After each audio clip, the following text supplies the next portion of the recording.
Hey guys, welcome. I want to tell you how to understand link value and how-tos, checklists, and examples. From me, Christoph C. Cemper, that's who I am, father of two, founder, CEO, data geek, SEO, developer, speaker, trainer, author. I even teach at universities here in Austria, so I'm doing a lot. But most of the stuff I do has to do with links. I've been doing links for 15 years now, so that's soon 16 years. It's 2003 when I started doing links. So what you see here is a picture of the web. Lots of different nodes with their links in between, websites and links between them.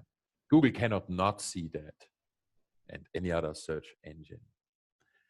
I've worked for these nice companies and these and some more, and even some more that, I just don't want to bore you with.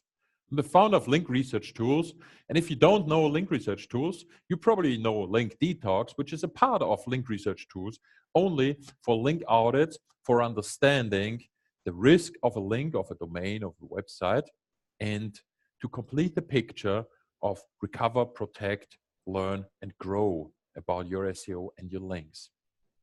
But going back, this means it's a software only for links, for all things links. Just like I run a conference only for links and redirects and redirect everything off page, the software is just for that. And so I dedicate my whole life to links.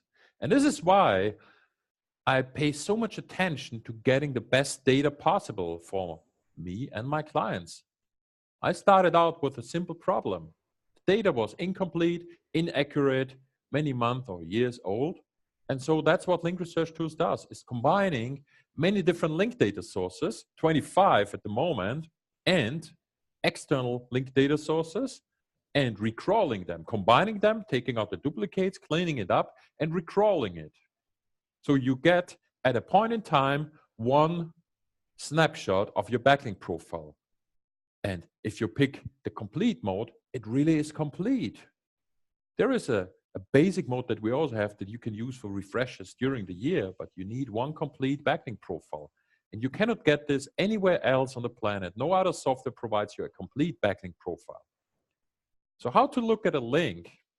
How to look at the link value? This simple question starts with an even simpler problem that you're probably not aware. A lot of SEOs, a lot of marketers think about a link, but they really mean the linking page. They mean the referring page, the source page. So when we look at this, this would be A in this example. I'm only the source page. And the source page does not define the link. You place href code there and an anchor text there, but it links to a target page. Obviously, that's what you say in the href attribute. So the link you want to check is what happens when this page links to this page. And that's a big difference. Between the target page and the source page, there suddenly is a connection. And the connection from A to B, that's what the link is, not that element, that HTML element on the source page. So when we look further, we want to analyze the power and the trust of a link.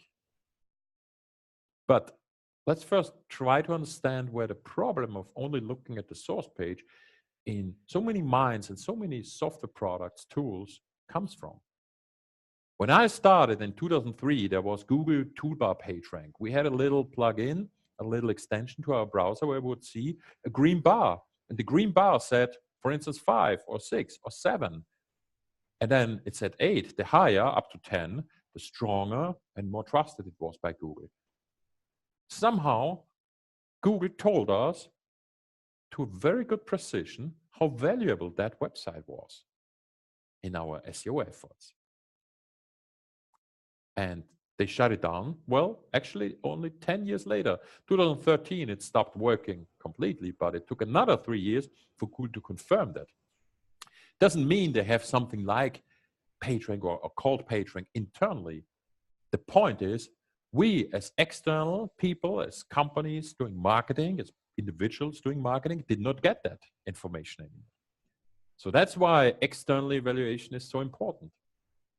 Using a two-dimensional metric is even more important. There are many patents out there, but one thing is clear. Many tools just implemented the most basic PageRank patent from 1996, I think. And that is not what you need.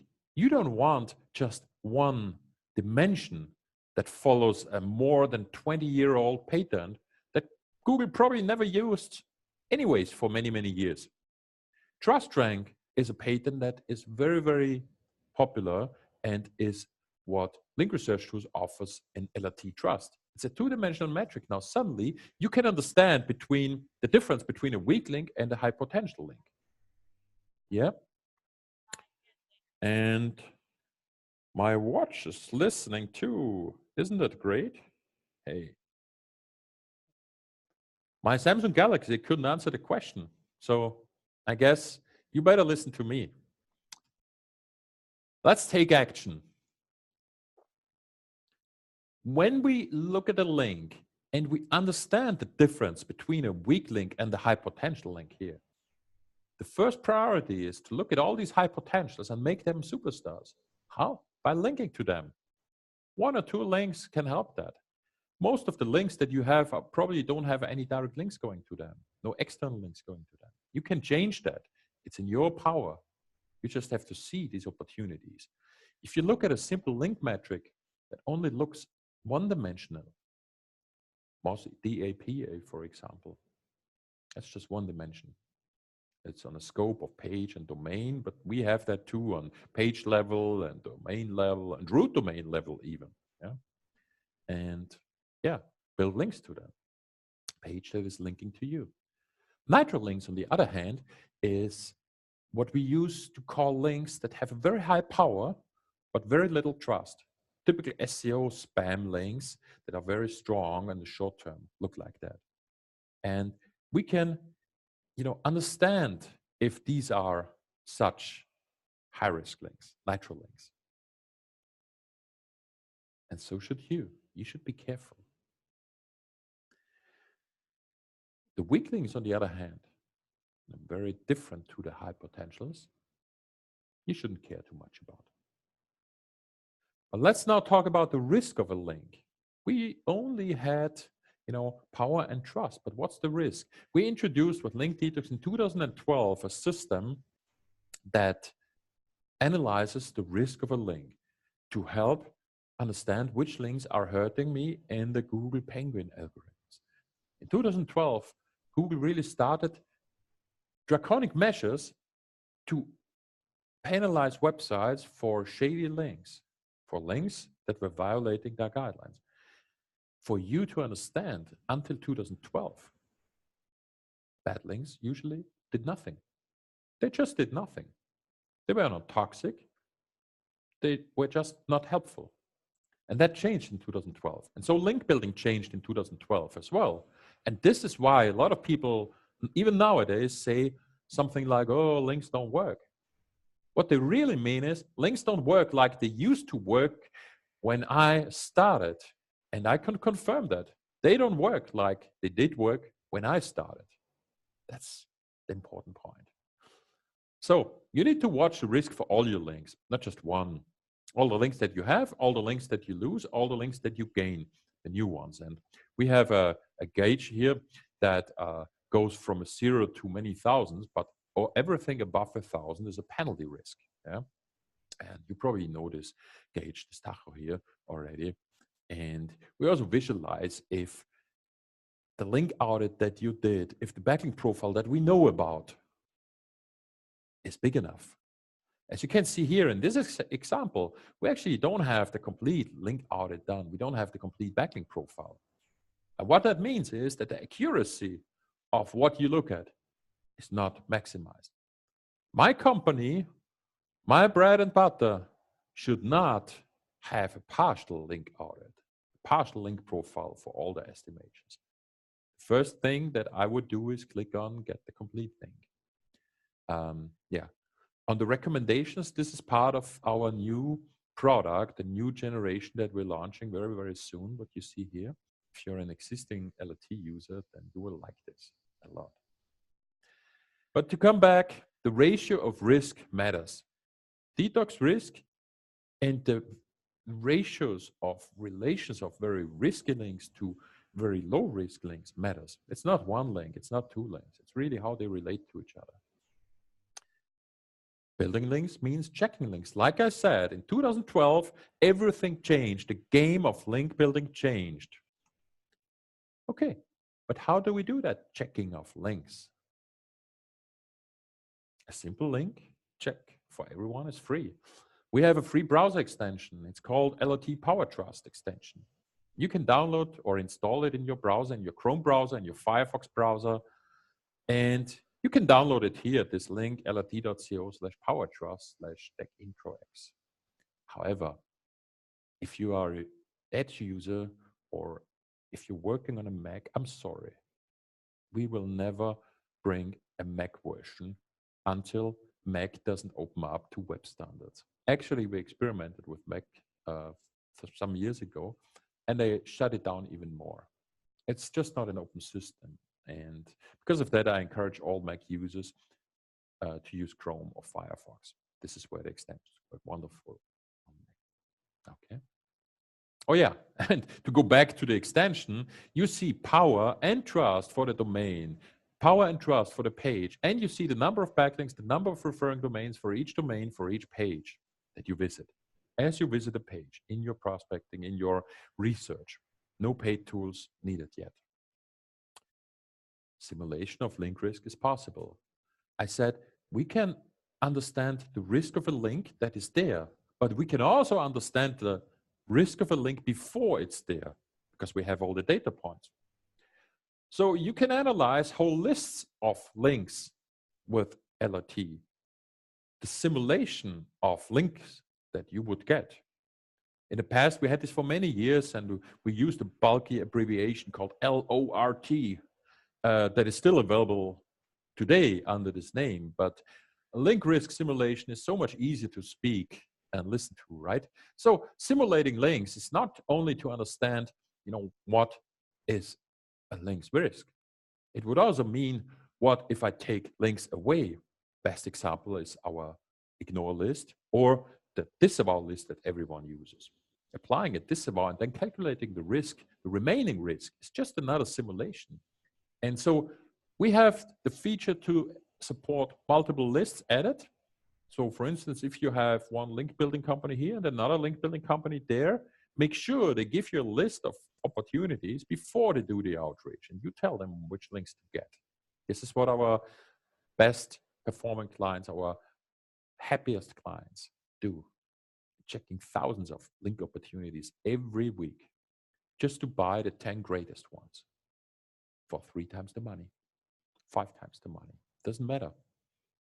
Because it would be stupid to do a link audit, clean up bad links, and then spend time and money and efforts to get new links. That gets you into trouble again, right?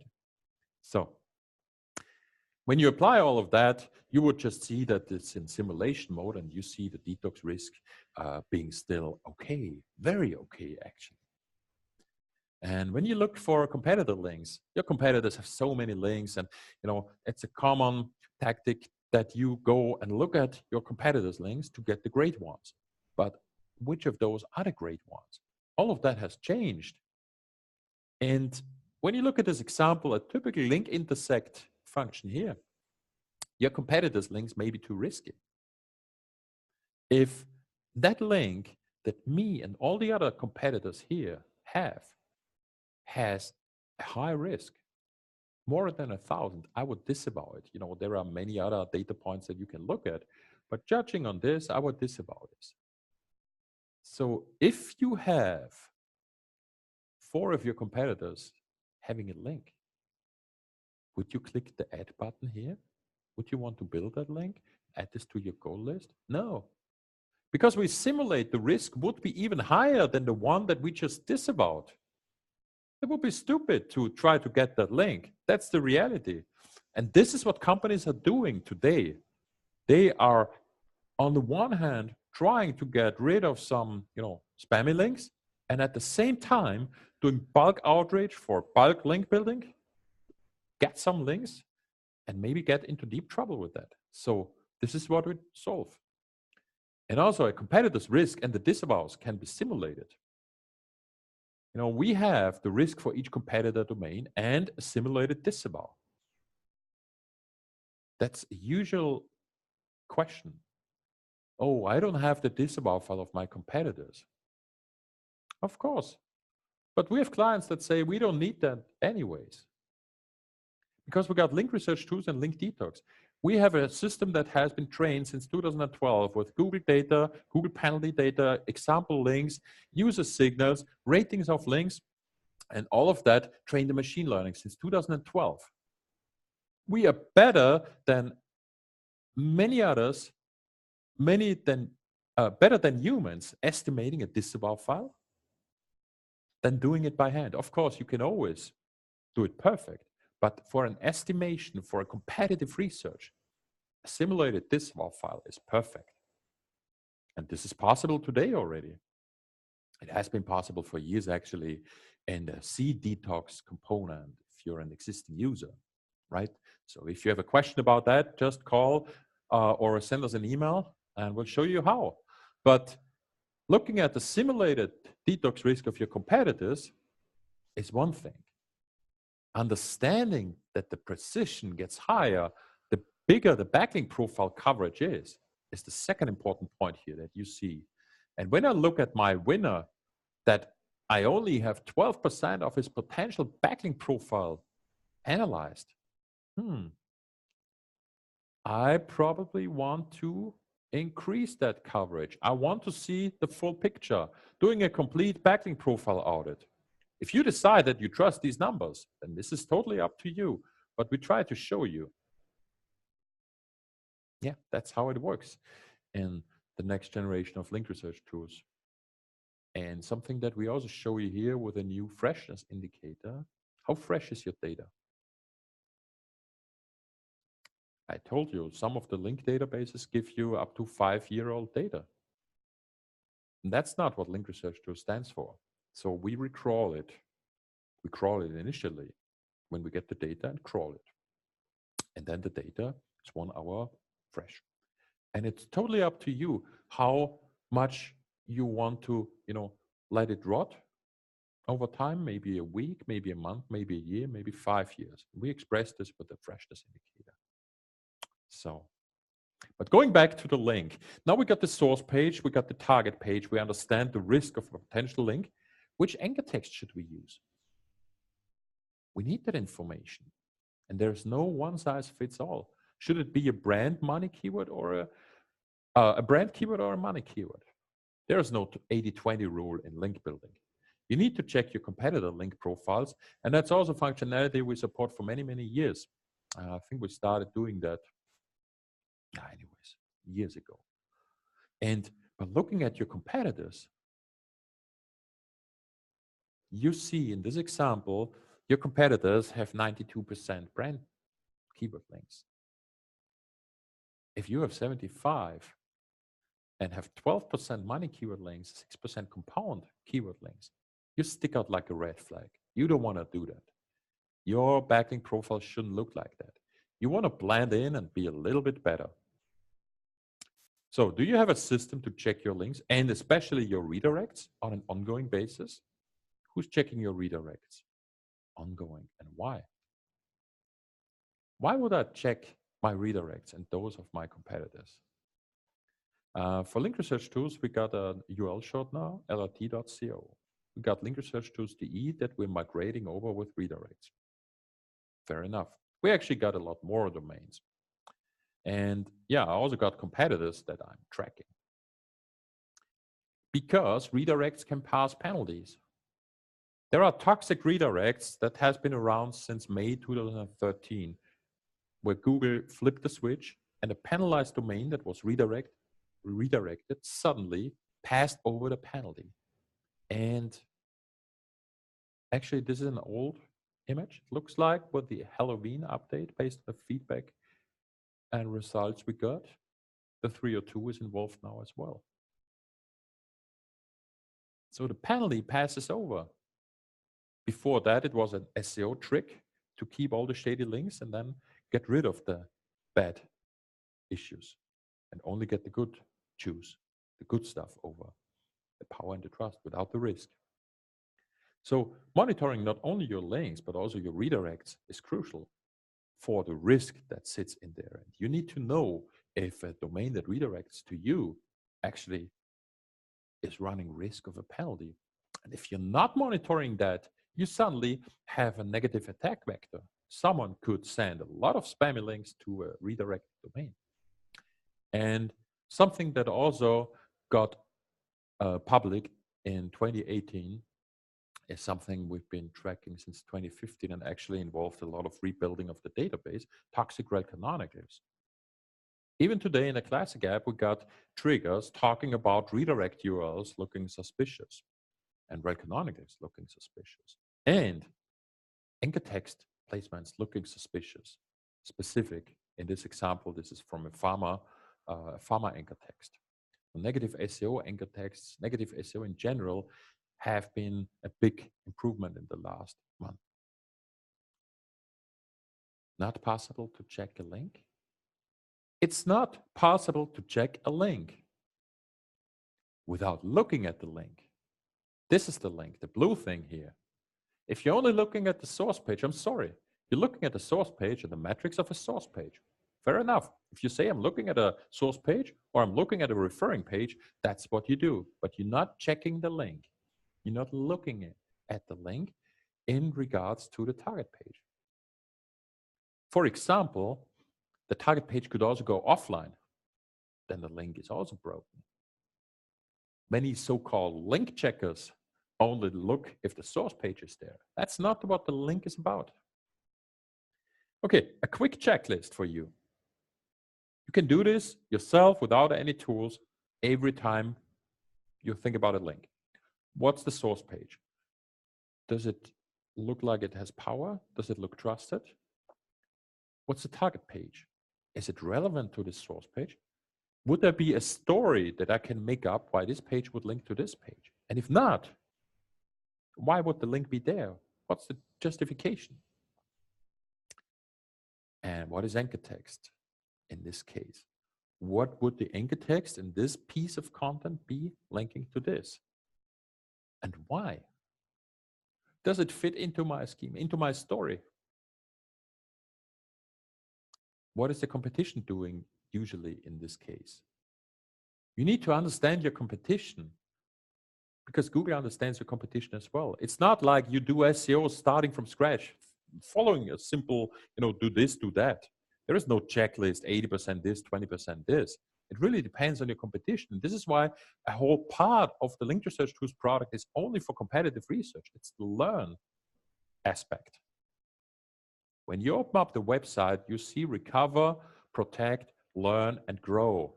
If you don't learn about your competitors, if you don't learn about your markets, then there's no growing, at least not in the long term. So, and finally, what's the risk of that link?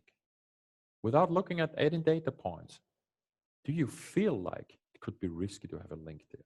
Not because the design is maybe bad. What other links are there on the page, for example? That's something we also look at in Link Detox. Do you have a bad co-citation there? Are other link bias there, for example, or other spammy websites linked already? Just an idea. And would you simulate that risk or take it immediately? What would you rather do? I'm guessing you would want to simulate it. You want to do this for every link, on every website you own, every product you have on that website, every month or even every week if you're in a very competitive niche. It's time to automate, I know, because it's just too much. There's too much stuff, too many answers, not enough time for asking the questions. And this is what we do in Link Research Tools in the next generation. We automate the questions. If you have millions of data points, millions of links to look at with dozens of metrics, we always had all the data, all the answers. But asking the questions was hard. It took a lot of time, running a report, looking at the results, looking for problems. This is all solved because we try to pinpoint for you the most important ones. And I'm not talking about thousands of issues that you see when you open your application. I'm talking about the most important ones that you can easily work off. Or if you click on fix and say, fix this always, even automate it, automatically disavowing it based on the recommendations. And the best is, these don't necessarily need to be our recommendations. You can tweak and tune all of that yourself. You can set up issues like that depending on your niche, on your country, on your industry. So you can automate it, not just we. We're going to automate it together. That's the beauty. And what we will then tell you automatically is which links you should build, which links you should disavow, which links you should repair, what's wrong in your disavow file. What could be wrong? What could possibly go wrong with a disavow file? I'm telling you, the more people you have working on a disavow file, the higher the risk that something goes wrong. I had really strong domains disavowed, including Adobe, in my disavow file. And I found out a month later, And this is why we now have a disavow file history, where you can track who changed what and when, where you can revert back and understand what happened. And very good domains with low risk should not be disavowed. You can revert this. And of course, then use link detox boost to make sure the links get crawled so that this disavow file works in. But we'll also automatically tell you which competitors' links you should build and which not. I mean, we don't tell you which not. We just won't tell you about them. Again, making sure that out of thousands of opportunities, we show you the golden ones. We show you which important links you lost, which dangerous links you got and earned. Someone probably donated dangerous links to you, and which of your team goals were reached. So a whole goal management is coming to link research tools. And you can do that for dozens or hundreds of websites. If you own such a large part of the web, that's totally fine. That's what the new generation is built for. A typical use case is that you're a brand and have, well, your main site maybe in the UK, but you got different country sites all over Europe. Or you are a national brand in the US already, but also international websites covering their markets. And depending on how you're organized, you want to have all of that monitored on an ongoing basis because they're all interlinking, maybe even redirecting. So that's what we provide with Link Research Tools Next Generation. It's going to be automated. But you know, some of you maybe say, we don't have money for LRT because it's so expensive and there are cheaper tools. And listen to PLAUTUS and Old Roman. Even hundreds of years before Christ, he said, you must spend money to make money. And if you say, we don't have money to spend, good news, new plans are coming soon. We got a new link crawl budget system coming instead of the credit system. We got a new lower entry-level plan coming, again, back to link research tools. So don't worry. Your personal fast lane for all things links is coming soon. Now, thank you very much. And this is the last slide. You should be the first to know when you can get in. Of course, we're going to prioritize existing customers before any new signups are possible. So this is a link, lrt.co/ng/techintro, where you can sign up for a waiting list, or you just, buy the product as it is today and join the people that we switch over to the new system one by one, because that's how we do the rollout of the next generation. The new link roll budgeting system will be switched for everyone because it's so much better for everyone. But that's a different story. All right. Recover, protect, learn, grow. My name is Christoph Cemper of Link Research Tools. Now, thank you very much for your attention. Hope to talk soon. Bye-bye.